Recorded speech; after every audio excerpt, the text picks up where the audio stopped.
कखारु फूल देखा जेमती सुंदर खाइबाकू मध्य सेमिति स्वादिष्ट आउ गुणकारी। एथिरे कम परिमाण कार्बोहाइड्रेट्स और फैट थाए जहाँपाई कि वेट लॉस रे हमकु सहायता करे। यह लो ग्लाइसेमिक इंडेक्स युक्त होइथिबारु डायबेटिक मानक पई बहु लाभप्रद। आपनक कोलेस्ट्रॉल बढ़ुथिले आपण ए कखारु फूल खाइबा आरंभ करंतु। एथिरे फलेट थिबारु पुरुष मानकर फर्टिलिटी को बढ़ाए।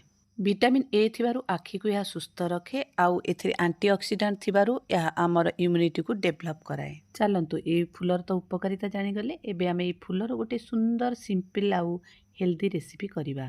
आज आमे करिबा कखारु फूल भजा। कखारु फूल भजा करिया पई मु गारू ए कखारु फूल सब तोली नै आछि। देखंतु कखारु फूल को एम्ति सब छड़े नबा। आपण ताको छोट छोट करि परिबे, एम्ति हाथ रे कर देबे। तापर ये जो मझी भागटा देखुं प्राय लोक आपको फिंगी दिंती। आम खाली चेक करदे ए समटाइम्स पोक था पोक अच्छा कि नहीं चेक करदे। तापर आम आपको किंतु यूज करवा।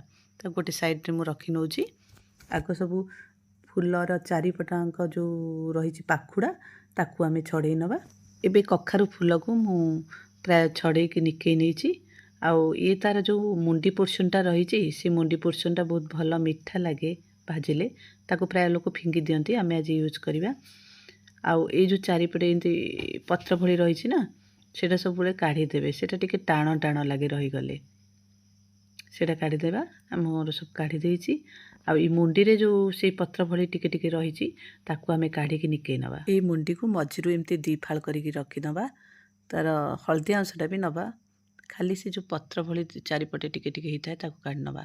एबे एथिपाई मु पियाज दुईटा को भल भाव पतला पतला लंबा लंबा करी काटिदेवी। देखो मोर पियाज कटा सरी। आउ ई भजा पाई मु बैगण गोटे बड़ बैगण को काटी देइछि। गोटे आलू को भी पतला पतला काटी देइछि।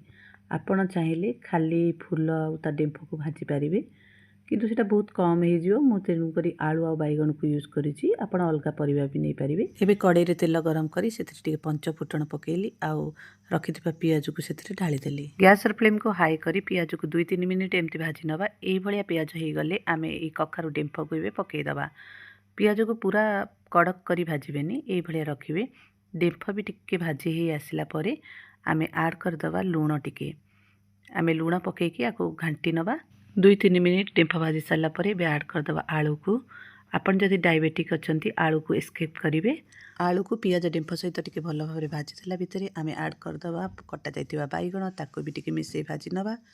तापर ए भितर आमे टमाटो गोटे को काटी देइछे ताको आमे भजा संगे ऐड करदे ताको मिसईकी भल भाव घांटी नबा। टमाटो को यही सब इनग्रेडिएंट संगे भल भाव मिसई टिके भाजी नबा।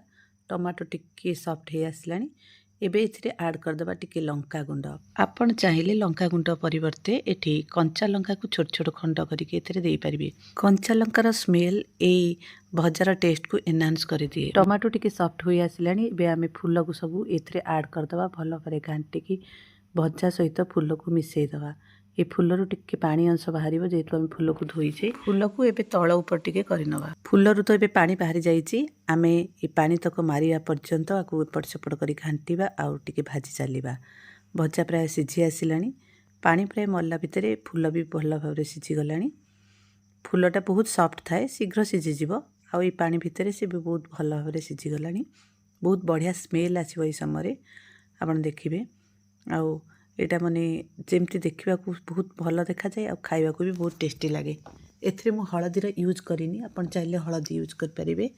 एक्चुअली हळदी यूज करदेले यार जो ऑटोमेटिक गोटे स्मेल आसे सेटा कमी जाए सेतिमे मु हळदी यूज करिनी। एबे भजारे कंचा लंका और रसुण रो छेचा को ऐड कर दबा। रसुण कंचा लंका पकेला परे ए भजा को 3-4 मिनिट भल भाव टिके भाजी नबा।